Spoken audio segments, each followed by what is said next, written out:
Hello guys, andito ako ngayon sa Banay-Banay, Amadeo, Cavite. So dito po, may available po tayo ditong 500 tsaka 700 square meter.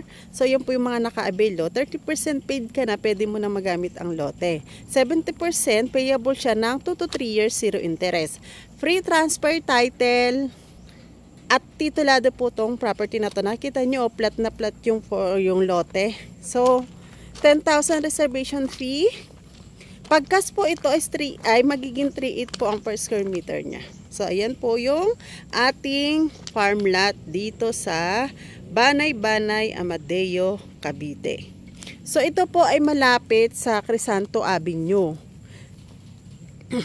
Bali po ito ay nasa 2 minutes lang po siya from Crisanto Avenue. At 1 minute po from Amadeo Indang Road. So, ganyan po siya. Napaka-accessible po na lugar. So, guys, sa mga interesado po, PM lang po kayo.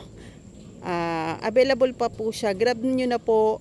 At maganda po yung location niya. May mga fruit bearing din tayo dito. So, ayan po ang ating farm lot.